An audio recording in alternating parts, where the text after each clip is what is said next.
da Confissão de Fé de Westminster, que trata sobre a certeza da graça e da salvação. A certeza da salvação. Nós vimos domingo passado sobre a doutrina da perseverança dos santos, e a certeza da salvação é consequência natural da convicção da perseverança dos santos. E aí a gente vai trabalhar de forma mais objetiva esse tema, porque é uma dúvida também que inquieta o coração de muitos cristãos. E queira Deus, o assunto dessa nossa lição possa trazer ao seu coração paz, segurança e gratidão a Deus.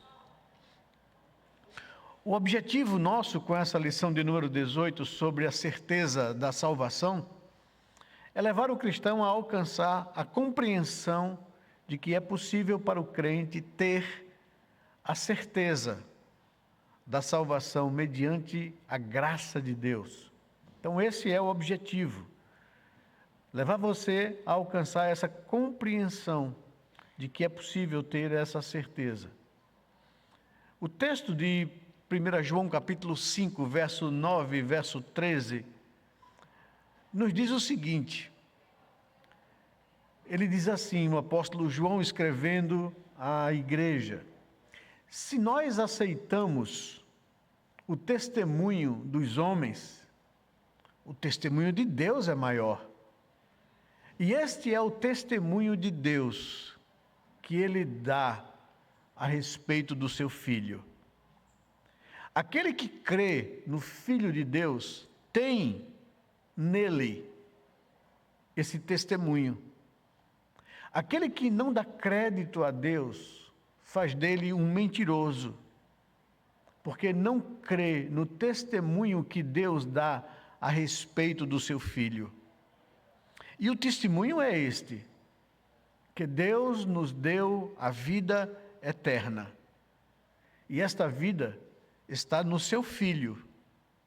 Quem tem o Filho, tem a vida. Quem não tem o Filho de Deus, não tem a vida. E conclui o apóstolo João, verso 13. Estas coisas escrevi a vocês que creem no nome do Filho de Deus, para que saibam que têm a vida eterna. É um texto claro, muito objetivo, que o apóstolo João escreveu a uma geração posterior que presenciou Cristo, os filhos da segunda, terceira geração, que não tiveram contato com Cristo, contato físico, que não viram Jesus, que ouviram e aprenderam dos seus pais. Ele está dando aqui essa palavra. Se vocês aceitam o testemunho dos homens, o testemunho de Deus é maior. E o testemunho que Deus dá acerca do seu Filho é este, que Ele, Deus, nos deu a vida eterna. E esta vida está no seu Filho. Quem tem o Filho, tem a vida. Quem não tem o Filho de Deus, não tem a vida. E ele conclui dizendo isso: estas coisas eu escrevi a vocês, vocês que creem no nome do Filho de Deus, para que vocês saibam que vocês têm a vida eterna. Que Deus nos abençoe, que Ele abra nosso entendimento, que Ele comunique pelo seu Espírito essas verdades ao nosso coração, para que saímos daqui fundamentados ou fundamentando a nossa fé na palavra de Deus e não na nossa performance. A introdução diz que muitas pessoas são da opinião de que é impossível para o crente ter certeza da salvação. Outros afirmam que, no mínimo, é presunção alguém afirmar essa certeza. Entretanto, como nós vimos aqui no texto de 1 João, capítulo 5, versículos de 9 a 13, à luz da palavra de Deus, podemos, não pelos nossos méritos, mas pela graça de Deus, alentar em nossos corações a consoladora certeza da graça e da salvação. O Catecismo Maior de Westminster, na resposta 80 à pergunta se alguém pode ter essa certeza, a resposta diz assim: aqueles que verdadeiramente creem em Cristo e se esforçam por andar perante Ele com toda boa consciência, podem, sem uma revelação sobrenatural, ter a certeza infalível de que estão no estado de graça e de que, nesse estado, eles perseverarão para a salvação final, pela fé baseada na verdade das promessas de Deus e pelo Espírito que os habilita a discernir em si aquelas graças, testificando aos seus espíritos que eles são filhos de Deus. É isso que trata o Catecismo Maior de Westminster, respondendo essa pergunta, se alguém pode ter essa certeza em si. Vamos então caminhar procurando expor biblicamente para que a sua fé esteja baseado no que a palavra de Deus revela e não em qualquer sentimento que você tenha, porque se dependermos dos nossos sentimentos, eles estarão em desequilíbrio, ou em alto ou em baixo. Primeiro ponto que eu queria destacar com vocês aqui é que a certeza da salvação é uma experiência possível àqueles que creem, amam e andam em Cristo Jesus.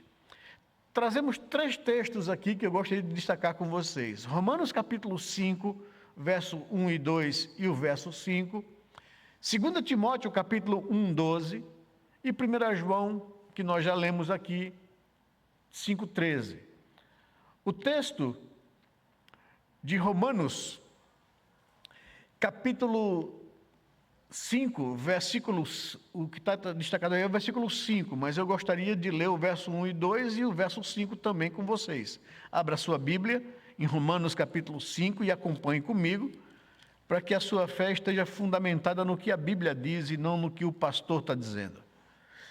Romanos capítulo 5, verso 1 e 2 nos diz assim: justificados, pois, mediante a fé, temos paz com Deus por meio do nosso Senhor Jesus Cristo, pelo qual obtivemos também acesso, pela fé, a esta graça na qual estamos firmes e nos gloriamos na esperança da glória de Deus. Verso 5, o que está destacado aí no quadro: ora, a esperança não nos deixa decepcionado, porque o amor de Deus é derramado em nosso coração pelo Espírito Santo que nos foi dado. O Espírito Santo que nos foi dado derrama em nossos corações essa certeza, né? Ele testifica com o nosso espírito que nós somos filhos de Deus. É um testemunho interior. Nós temos então aqui, observe, 2 fontes de testemunho ou de garantia de que eu posso ter certeza da salvação. Primeiro, a palavra de Deus. É ela quem me dá essa certeza. É ela quem me afirma no verso 1 e 2 do texto de Romanos capítulo 5, que uma vez que eu fui justificado mediante a fé, eu tenho paz com Deus. Eu fui religado a Deus, não há mais culpa sobre mim, já não há mais condenação sobre mim. Justificados, pois, mediante a fé, eu tenho paz com Deus por meio de Cristo, por meio da obra de Cristo. E pela obra de Cristo, verso 2, nós obtivemos esse acesso a Deus, pela fé. Acesso a esta graça na qual estamos firmes e nos gloriamos na esperança da glória de Deus. Ponto, não é? E essa esperança, versículo 5, não nos deixa decepcionados, porque o amor de Deus foi derramado em nossos corações pelo Espírito. Então tem a palavra que me dá essa garantia, e tem o Espírito que aplica ou testifica essa palavra com o meu espírito de que eu sou de Deus. Esse é o testemunho interior do Espírito. Testemunho exterior da palavra, testemunho interior do Espírito Santo aplicando essa palavra ao meu coração para me dar essa convicção, né? O texto de 2 Timóteo, capítulo 1, versículo 12, nos diz o seguinte: e por isso estou sofrendo estas coisas, mas não me envergonho, porque sei em quem tenho crido, e estou certo de que Ele é poderoso para guardar aquilo que me foi confiado até aquele dia. Ele está falando da certeza de salvação dele.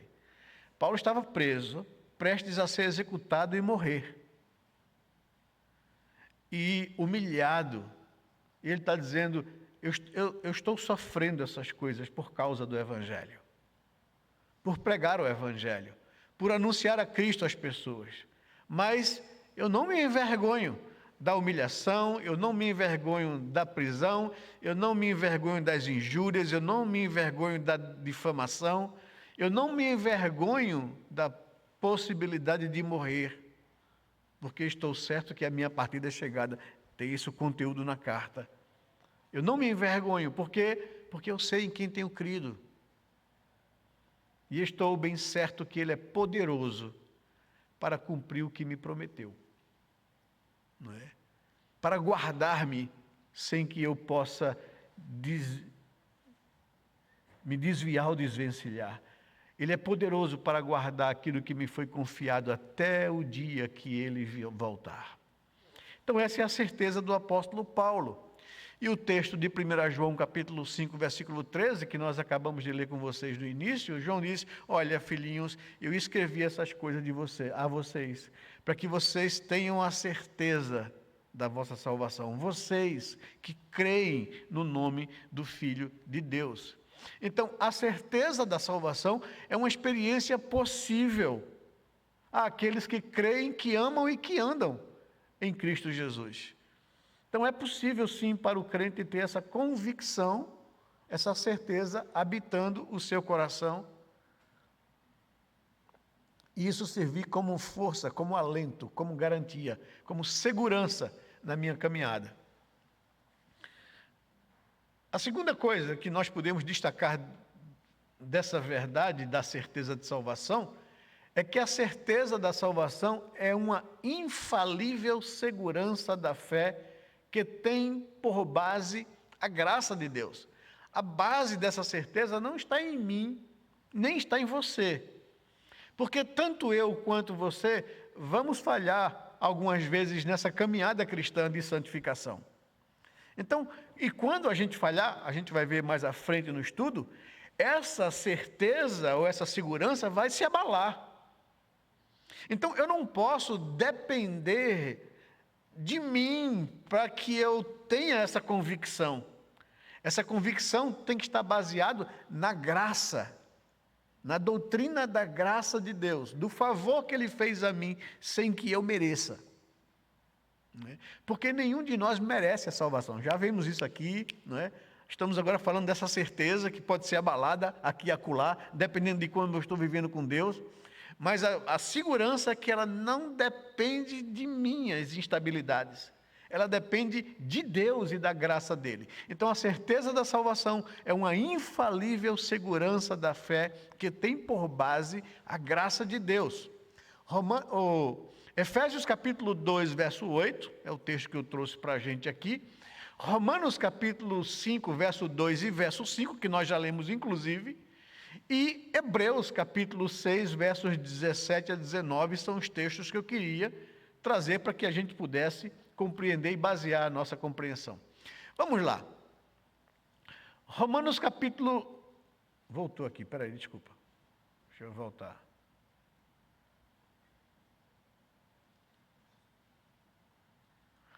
Efésios capítulo 2...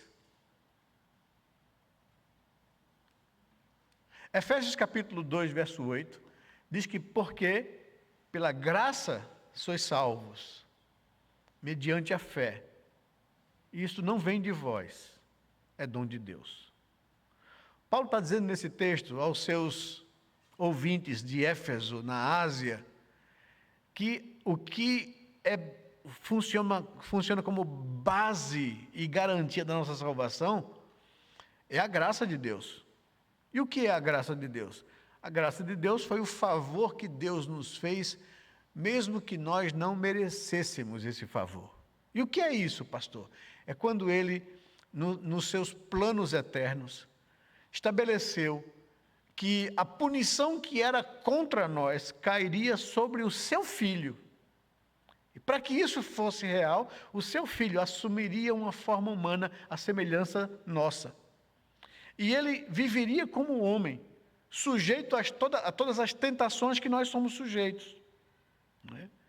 E ele iria fazer o que Adão não fez. Ele iria, como homem, obedecer à lei de Deus, satisfazer a justiça de Deus e, como um inocente, sem culpa e pecado, entregar a sua vida naquela cruz para receber a ira de Deus, o justo juízo e a punição que era contra mim.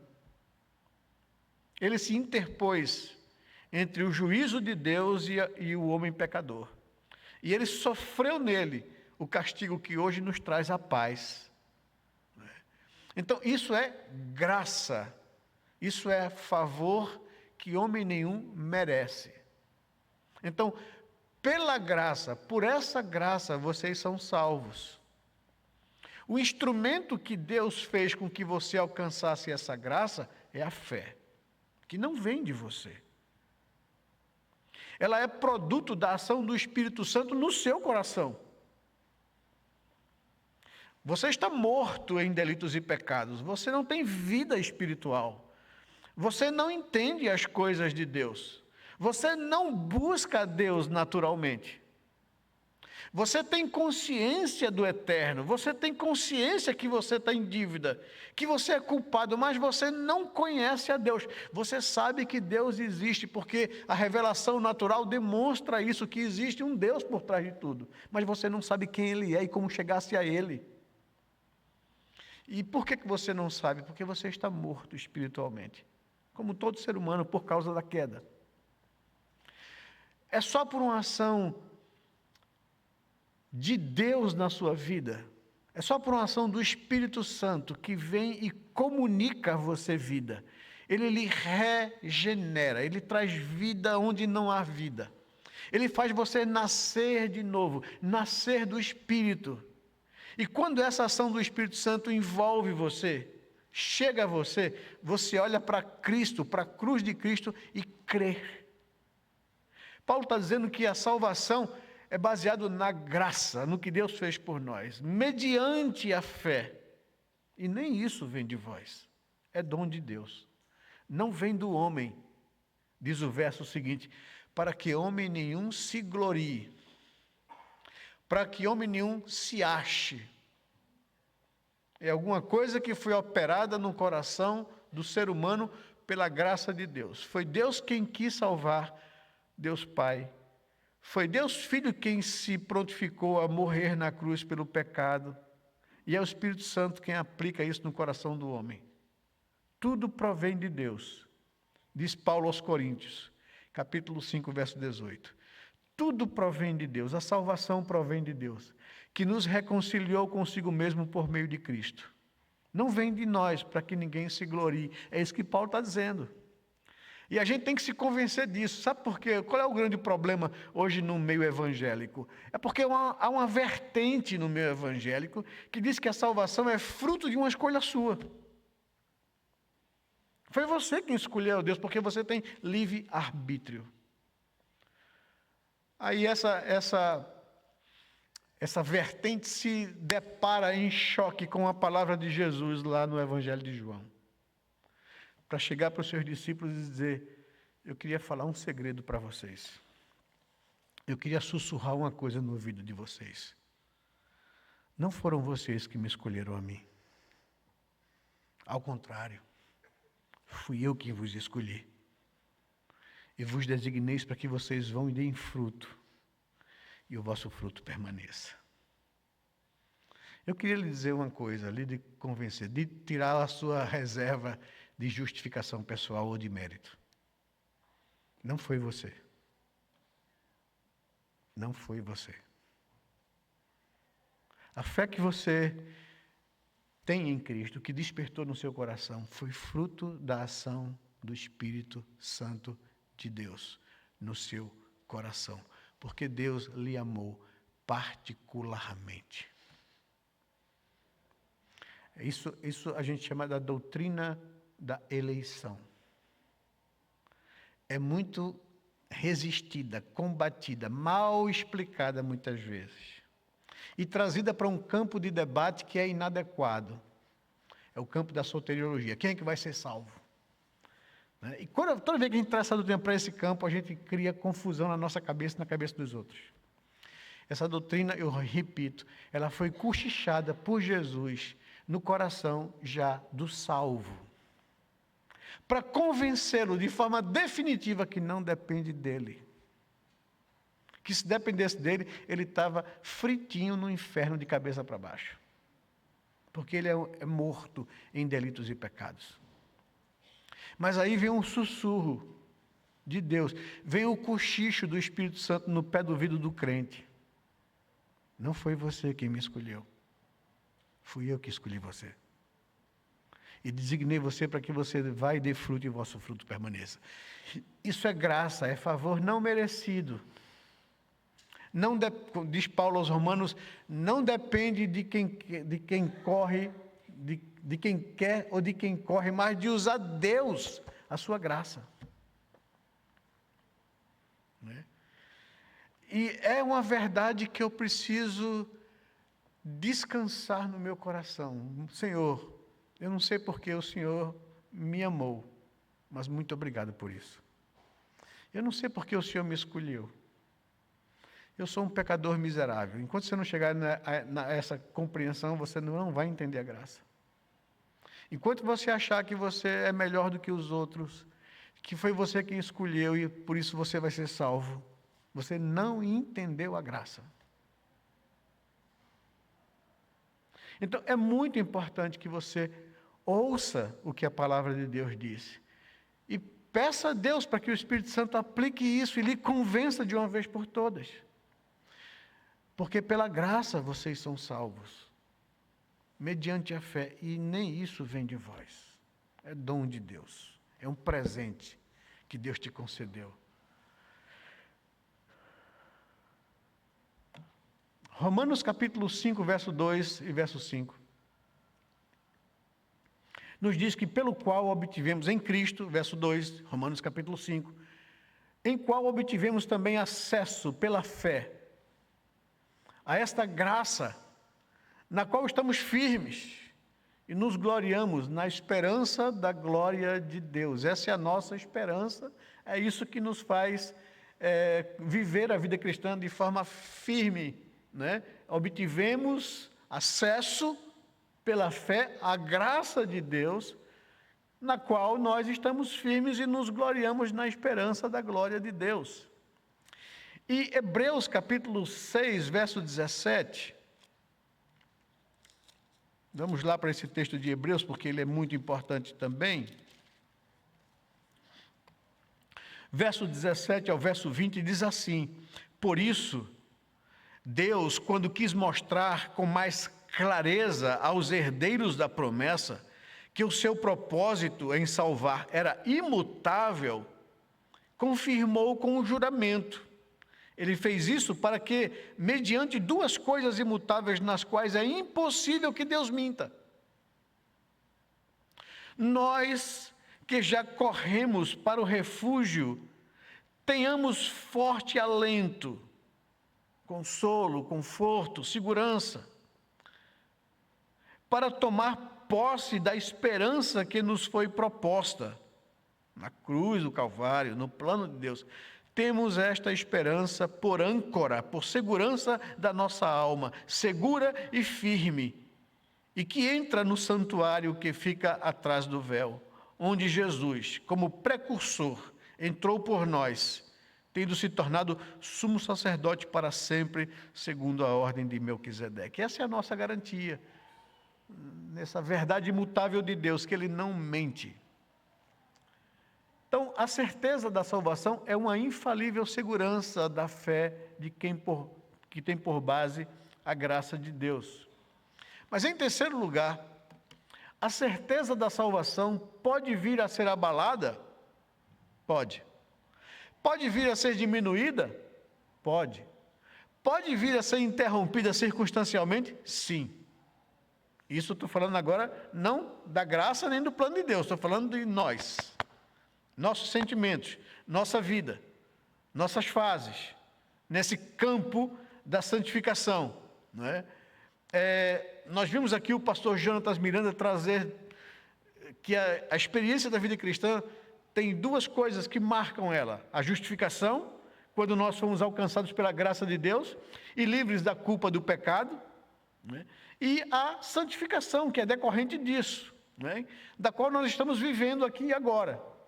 E nessa caminhada de santificação, vai acontecer tropeços na sua e na minha vida. E esses tropeços abalam a nossa certeza, entristecem o nosso coração, interrompem a nossa alegria, a nossa paz e a nossa caminhada. E Deus faz isso e permite isso para que a gente se arrependa, para que a gente não se torne cínico. Porque tem muitas pessoas que equivocadamente utilizam-se da doutrina da eleição ou da predestinação, porque confundem essas duas coisas, são coisas diferentes, para dizer assim: não, eu sou salvo, então não importa que eu peque. Eu digo, esse aqui nunca entendeu, coitado da graça de Deus. Ele está atolado num pecado. Porque a pessoa que pensa dessa forma não entendeu a graça. Porque diz a Bíblia, em Efésios capítulo 1, versículo 4 em diante, que nós fomos eleitos por Deus, chamados por Deus à salvação, para sermos santos e irrepreensíveis perante Ele, não para vivermos em pecado. Então não existe gente eleita e salva vivendo na prática do pecado. Porque o que habita nele, a gente vai ver, é a divina semente, é o Espírito Santo. E quem tem o Espírito Santo não pode viver no pecado. Então, eu digo assim, é como Jack o Estripador, né? Partes por partes, né? A gente vai ter que entender que a doutrina bíblica é construída. Eu não posso pegar uma doutrina aqui e fazer algumas afirmações desassociadas de uma outra verdade. Se eu fui de fato eleito, se eu sou uma pessoa justificada, eu vou viver em santificação. Não tem como você separar essas coisas. Então, por causa disso, a certeza da salvação, na minha experiência e na sua, ela pode vir a ser abalada, ela pode vir a ser diminuída, ela pode vir a ser interrompida circunstancialmente, dependendo de como a gente tem lidado com a nossa santificação. 3 textos aqui que eu reservei: Salmo 32, versos 3 e 4, Salmo de Davi, Salmo de confissão pública de pecado, Salmo 51, 12, também na mesma linha, e Efésios capítulo 4, versículo 30, esses textos são importantes para a gente aqui.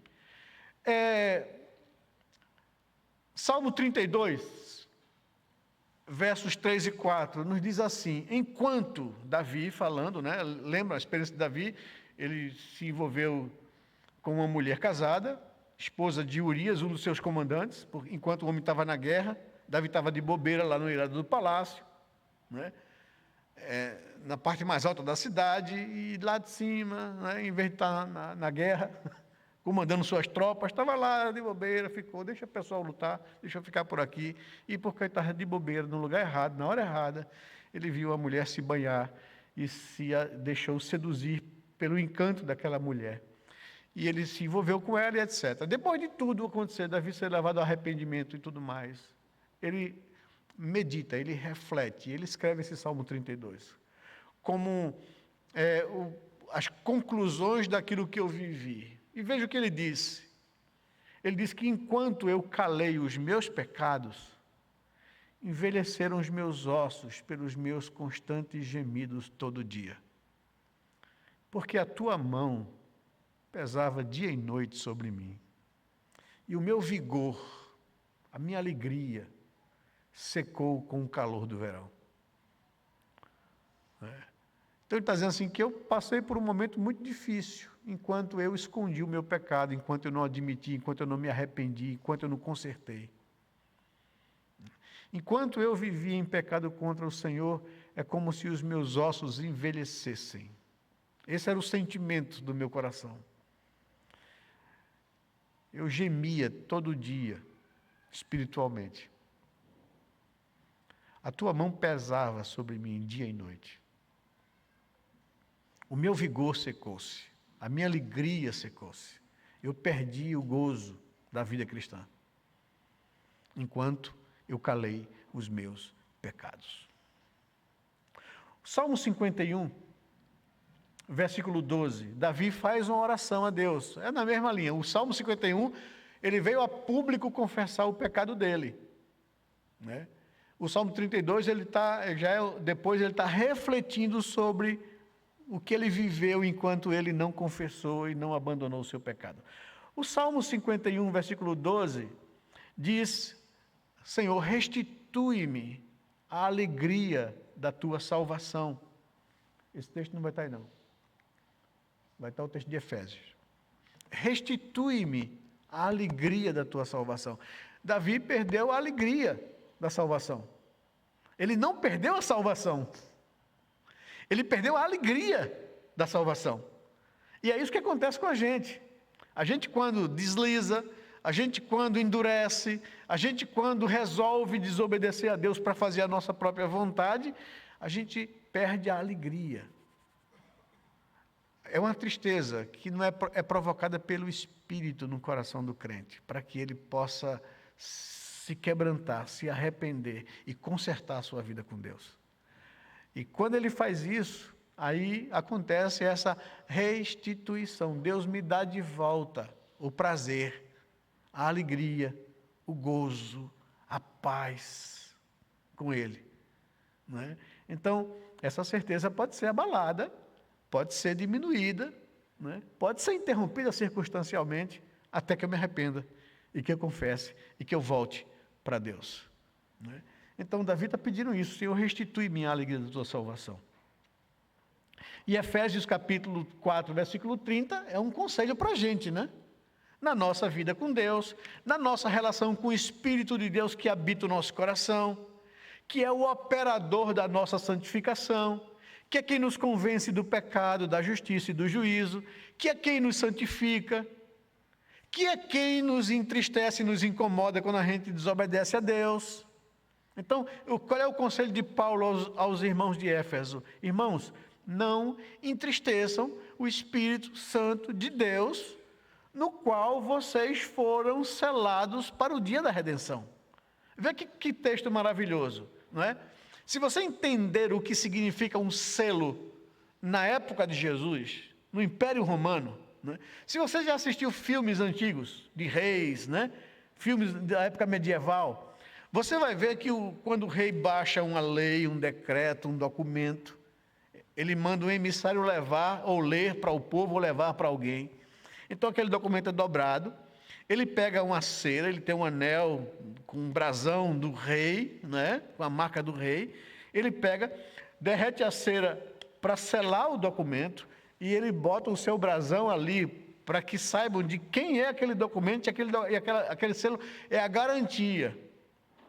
Aquele selo, se for rompido sem chegar ao destinatário, o emissário morre com a vida, né? Então, o texto está dizendo que o Espírito Santo de Deus é o selo, é a garantia de que eu vou chegar na salvação, na glória, né? Lembram? Eu sempre falo isso para vocês. A salvação tem um aspecto da justificação, tem um aspecto da santificação e tem um aspecto da glorificação. Aquele que começou a boa obra em vós, há de completá-la até o dia de Cristo Jesus. Qual é a garantia? É o selo do Espírito. A vida do crente foi selada com o Espírito Santo. Ele habita em mim, ele é a minha garantia. Porque ele começou a boa obra e ele é competente para completar até o dia de Cristo Jesus. Por isso, não perco salvação, é perseverança dos santos. E eu posso ter certeza disso. Mas, diz Paulo, não entristeçam o Espírito Santo, não endureçam o coração, não desobedeçam a sua voz, testificando no seu coração que Deus não quer isso para você, ou que esse caminho não é o melhor para você. Ouça a voz do Espírito que aplica a palavra em você e no seu coração. É esse testemunho interno do Espírito, é o seu companheiro, é o seu santificador, é Deus habitando em você. Eu acho que se a gente pudesse parar para refletir a profundidade do que significa o Deus eterno, habita o coração de pessoas como eu e você. E Paulo diz: não entristeça o Espírito Santo de Deus, no qual vocês foram selados para o dia da redenção. É maravilhoso isso, quando nós resistimos à voz do Espírito, quando nós resistimos à voz de Deus, quando a gente desobedece à palavra de Deus, a gente entristece o Espírito. Quando a gente entristece o Espírito, a gente perde a alegria da salvação. A gente perde o gozo da vida cristã. A gente perde satisfação, a coisa fica indiferente, fria. A nossa alegria se seca, como diz Davi, né? Enquanto eu calei os meus pecados, enquanto eu não quis dar ouvidos à voz do Espírito, os meus ossos envelheceram. Eu gemia todo dia de dor. Dor espiritual, não é dor física não. Dor da alma. A tua mão, Senhor, pesava dia e noite sobre mim. A minha consciência era esmagada. Eu sabia que eu estou fazendo errado. E enquanto eu calei, era só gemido. O meu vigor, a minha alegria cristã secou. Então, a certeza da salvação pode ser abalada, pode ser diminuída, né? Por causa disso. Como a gente está vendo aqui. Não entristeça o Espírito Santo de Deus, no qual vocês foram selados para o dia da redenção. Vamos lá. Ponto 4. A certeza da salvação pode, no tempo próprio, ser restaurada. Né? Óbvio, se ela foi abalada pela minha desobediência e dureza, ela vai ser restaurada quando eu me quebrantar e quando eu confessar a Deus e quando eu abandonar o pecado, né? A paz de Cristo vai e invade o meu coração. O Salmo 32 e Lucas capítulo 22, aqui eu reservei para a gente, né? O Salmo 32, versos 7 a 11, Davi continua no Salmo dizendo que ele se arrependeu, confessei-te o meu pecado e a minha iniquidade não mais ocultei, né? E o Senhor me disse, eu instruirei e lhe ensinarei o caminho que você deve seguir. E sob as minhas vistas te darei conselho. Não seja como o cavalo ou como a mula, que não tem entendimento, que são dominados com freios e cabrechos. Do contrário, eles não obedecem a você. Muitos são os sofrimentos do ímpio. E ímpio aqui não é o descrente, não. O ímpio aqui é o crente que está vivendo em impiedade e desobedecendo a Deus. Muitos serão os sofrimentos do ímpio, mas o que confia no Senhor, a misericórdia o cercará, o assistirá. Então, veja, Deus está dizendo o seguinte, se você é de Deus, se você foi selado com o Espírito Santo, e se você está vivendo em desobediência como um cavalo ou uma mula, não querendo ouvir a voz de Deus, não querendo obedecer o seu comando, Deus não vai desistir de você. Porque você é um salvo por Ele. Agora, Ele vai botar cabresto em você. E eu não sei se você já teve essa experiência, acho que não, né? Só coisa de cavalo e mula, né? Que obedece o comando de quem está guiando ele por causa do cabresto na boca. Freia, se ele está muito desembestado, puxa para um lado para ele andar para a direita, outro para ele andar para a esquerda, dói. E por isso ele obedece. Aí Deus está dizendo, olha, não precisa disso. Mas se você insistir em desobedecer, eu vou botar cabresto em você. Deus pesa a mão, Deus coloca situações difíceis, né? A gente sofre, não porque Deus quer nos punir. Não é essa a relação de Deus. Deus disciplina todo aquele que recebe por filho. Deus corrige a quem ama. E para você não arrebentar a sua vida, Deus bota um cabrechinho em você. Então, o que o texto está dizendo é, Deus está dizendo a Davi, Davi, eu vou instruir você e vou ensinar você no caminho que você deve andar. Não vou perder você de vista.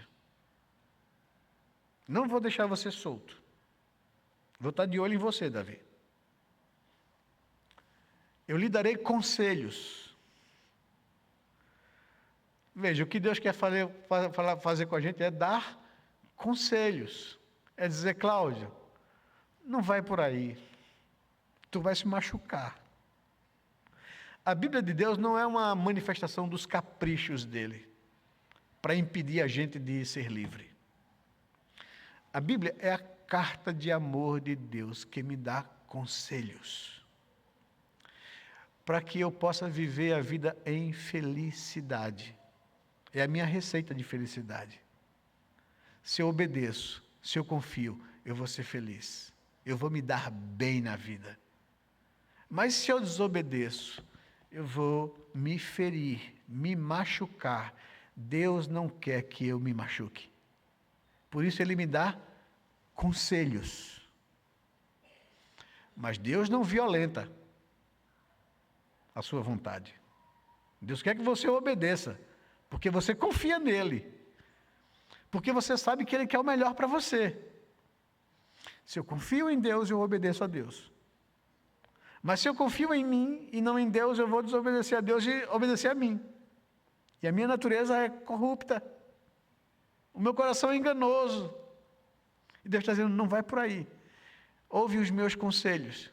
Se não, não seja como o cavalo ou a mula que não tem entendimento. Que são dominados com freios e cabrechos. Para que possa obedecer. Muitos sofrimentos vai sofrer o ímpio, aquele que endurece o coração, que não quer dar ouvidos a Deus. Mas o que confia no Senhor, ele vai ser assistido pela misericórdia de Deus. Então, é esse Deus que a gente serve. Lucas capítulo 22, verso 32. Eita, nem botei o texto para vocês, desculpem. Esse pastor é meio demente. Suportem ele. Lucas capítulo 22, verso 32, diz que eu, porém, orei por você para que a sua fé não desfaleça e você, quando voltar para mim, fortaleça os seus irmãos. É uma palavra de Jesus a Pedro, lembram? Jesus chega para os discípulos, depois de perceber que os discípulos sabiam quem ele era já a essa altura. Tu és o Cristo, o Filho do Deus vivo. Ele disse, então vocês precisam saber que eu vou ser entregue nas mãos das autoridades, você julgado, você crucificado numa cruz. Aí Pedro olha para ele e diz assim, Senhor, não diga um negócio desse, né? O Senhor não seja negativo assim. E ele diz, arreda Satanás. Porque você não cogita das coisas de Deus, mas dos homens. E aí ele começou a afirmar que, olha, eu preciso dizer outra coisa para vocês, mais difícil do que essa. Um de vocês vai me trair. Eu vou ser entregue nas mãos das autoridades por um de vocês. Aí abalaram a fé dos discípulos, ficaram, meu Deus, quem é que vai ser? Né? E cada um começou a olhar para o outro. Ih, rapaz, vai ser fulano, vai ser ciclano.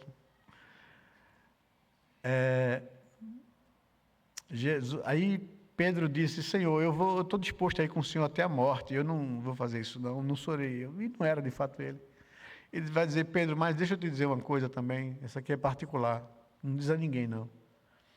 Ainda hoje, antes do galo cantar, do dia amanhecer, você vai me negar 3 vezes. E Pedro tinha dito, não, Senhor, eu vou. E Pedro foi, de fato, para o Getsemane com Jesus, levou uma espada, trocou a vara de pescadeiro por uma espada. Né? E quando vieram prender Jesus, ele foi para cima dos caras, não quis saber não. E meteu-lhe a espada para cima, escuro, Getsemane, de noite, ninguém estava vendo ninguém. O pessoal chegou com tocha para iluminar o caminho, era um jardim particular. Então Pedro foi para acertar o pescoço de um soldado daquele, mas só cortou a orelha do bichinho, né? Sorte de Pedro, né? E Jesus repreendeu Pedro, guarda a tua espada. E disse a Pedro isso, olha, você vai me negar 3 vezes ainda hoje, você não... E de fato aconteceu isso, e Pedro negou Jesus. Mas Jesus disse a Pedro antes uma coisa, olha Pedro, eu orei por você, para que a tua fé não desfaleça, porque a decepção que Pedro ia passar era grande. Pedro não estava sendo hipócrita ali, não, ele amava Jesus, ele queria fazer a vontade de Deus, ele queria defender o seu Senhor. Só que ele não conhecia até onde o coração dele era capaz. E na hora do vamos ver, por uma empregada da casa, que ameaçou dizer: olha, você é discípulo de Jesus, eu vou caguetar você para as autoridades. Aí Pedro negou.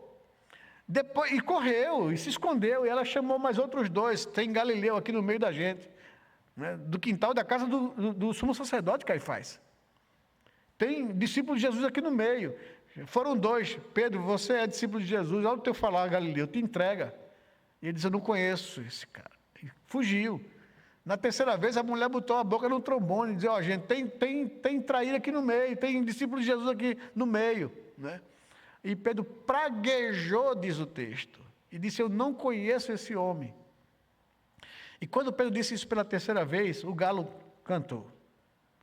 E quando o galo cantou, Pedro percebeu que Jesus estava lá no eirado da casa, no terraço, sendo inquirido pelas autoridades. E Pedro, quando percebeu Jesus lá, percebeu que Jesus estava olhando para ele. Jesus assim. Pedro caiu em pranto e percebeu que ele não era capaz de cumprir o que o coração dele desejava. E Pedro desfaleceu. Você não vê mais Pedro. Você até vê João na crucificação com Maria. Você vê as palavras de Jesus para Maria, para Pedro, para João, dizendo: João, toma ela como tua mãe e cuida da minha mãe. Não é? Você não vê mais Pedro. Agora você vê Jesus ressuscitar. E quando Jesus ressurge dos mortos, ele dá uma palavra para as Marias que foram vê-lo. Vai dizer aos meus discípulos que eu quero encontrá-los lá na Galileia. E diz a Pedro. E quando Jesus encontra os discípulos, eles foram para a Galileia, Jesus estava lá, eles não encontraram Jesus, foram pescar. E quando se deparam, eles percebem na beira da praia um homem com a fogueira. E o homem grita de lá: vocês não pegaram peixes? Não, Senhor. Lança a rede do outro lado. E Pedro disse: oxente, que negócio é esse? Eu já vi isso na minha vida, já aconteceu isso há uns anos atrás, quando Jesus nos chamou para segui-lo. Ele disse: João é o mestre. E mergulhou na água e foram ter com Jesus. E depois vieram os demais, assaram um peixinho, comeram um peixinho. João, Evangelho de João, nos traz isso no capítulo 20. Lá pelas tantas, Jesus passa a mão em Pedro, se afasta um pouquinho e diz: Pedro, tu me amas como os outros? E Pedro diz: Senhor, tu sabes o meu coração. Tu conheces, tu sabes que eu te amo. Isso se dá por 3 vezes. Na terceira vez, Pedro fica triste, porque pela terceira vez Jesus perguntou a Pedro isso. Eu digo assim que o nosso português, nós temos uma boa tradução, mas só que a gente tem um problema nesse texto, porque esse texto, nós só conhecemos uma palavra para amor, em qualquer relacionamento, de pai para filho, de irmãos para irmãos, de marido para mulher, é a palavra amor. E ela, dependendo do contexto, ela pode ser entendida de forma diversa. Um amor de pai para um filho é um tipo de amor. Um amor de amigos é um tipo de amor. Um amor de um homem para com uma mulher é um tipo de amor. O grego traz palavras distintas para isso. E no texto de João tem 2 palavrinhas que estão ali em jogo nesse diálogo que a gente não percebe, porque o português só é amor e amor e amor. Mas Jesus pergunta a Pedro, usando a palavra ágape, que é o amor sacrificial de Deus. Agapasmi, Pedro, tu me ama mais do que os outros? Porque lembra que Pedro naquela hora disse a Jesus: Senhor, todos os outros podem lhe abandonar, lhe negar, mas eu não. Porque Jesus tinha dito aos discípulos que não só ia ser traído por um deles, mas todos iam abandoná-lo, porque o pastor seria ferido e as ovelhas ficariam dispersas. E Pedro disse: não, eles podem, eu não. Jesus pergunta a Pedro agora, depois da decepção que Pedro passou com ele mesmo: Agapasmi, Pedro, tu me ama mais do que os outros? E a resposta de Pedro, ela não é positiva, como o português dá a entender. A resposta de Pedro é: não, Senhor, eu não te amo com amor ágape, filossi, eu te amo com amor filéu, né? Que a gente conhece a palavrinha, né? Filosofia, né? O que é filosofia? É o amor ao conhecimento, amor à sabedoria. Quando isso foi encunhado por um filósofo. Quando disseram, tu és um sófos, ele disse, eu não sou um sófos, eu sou um filósofos. Eu sou um amante do conhecimento, eu sou um amante da sabedoria, mas eu não sou um sábio. Né? Então, essa é a palavrinha grega que aparece no diálogo de Jesus com Pedro. Agapasmi, Pedro, não, Senhor, filosi. Eu te amo com amor, mas é um amor humano, não é o amor que o Senhor me amou na cruz. Hoje eu tenho consciência disso, ali eu não tinha não, eu achava que eu amava mais do que os outros. Agora, Senhor Deus, eu sei que o meu amor é limitado. E Jesus diz, Pedro, não tem nada não, apacenta as minhas ovelhas. Segunda vez Jesus pergunta, porque Pedro afirmou 3 vezes, né? O galo negou Jesus 3 vezes, agora Jesus pergunta, segunda vez, agapasmi, Pedro. E Pedro diz, não, Senhor, filosi. Jesus diz, tem nada não, Pedro, eu sei disso. Apacenta as minhas ovelhas, eu não desisto de você por causa disso. Pela terceira vez, Pedro ficou triste.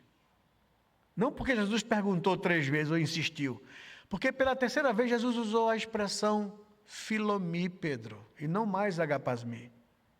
Filomi, Pedro, tu me ama com amor humano mesmo? E aí Pedro disse, Senhor, o Senhor conhece o meu coração. O Senhor sabe que eu lhe amo com amor filéu, mas sou incapaz de amar com amor ágape. Sabe, irmãos, assim sou eu e assim é você. Você é incapaz de amar a Cristo com o amor com que você foi amado. Mas sabe qual foi a resposta de Jesus para Pedro? Não tem nada não, Pedro. Vai e apacenta as minhas ovelhas. Você é conhecido por Deus, Deus lhe conhece. Deus sabe que você é incapaz de amá-lo suficientemente. Mas mesmo assim, Ele te amou. Mesmo assim, Ele enviou o seu Filho para morrer por você. Mesmo assim, Jesus foi entregue na cruz por você. Pedro, eu, porém, orei por você para que a tua fé não desfaleça. E você, quando voltar para mim, quando se arrepender, fortaleça os seus irmãos. É com esse Deus que a gente foi chamado a se relacionar, meus amados. E aqui eu vou fazer uma tarefa de casa para vocês, viu? Porque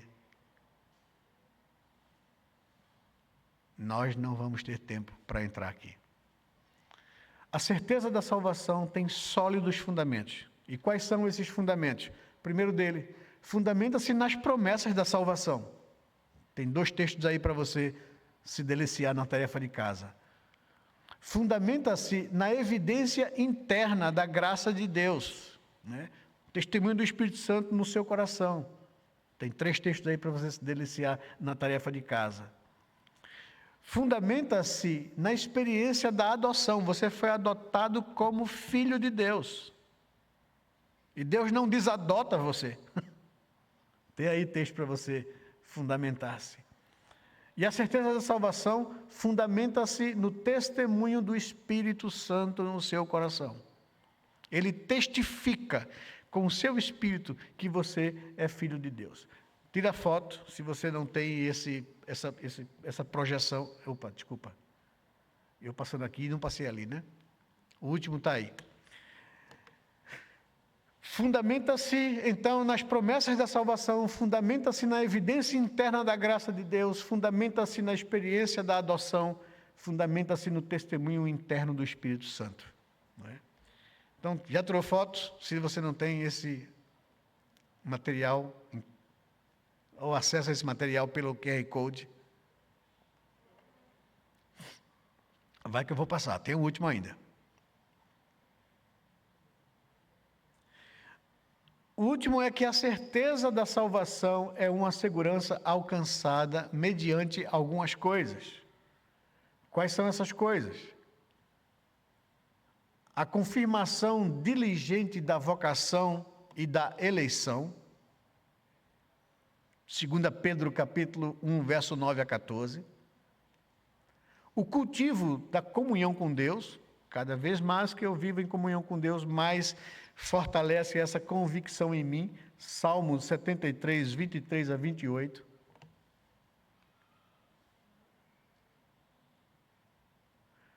A obediência à palavra de Deus, a gente já viu aqui, se você anda em obediência, a misericórdia e a graça te assiste, te fortalece. Se você desobedece, você perde essa certeza no seu coração, ela é abalada.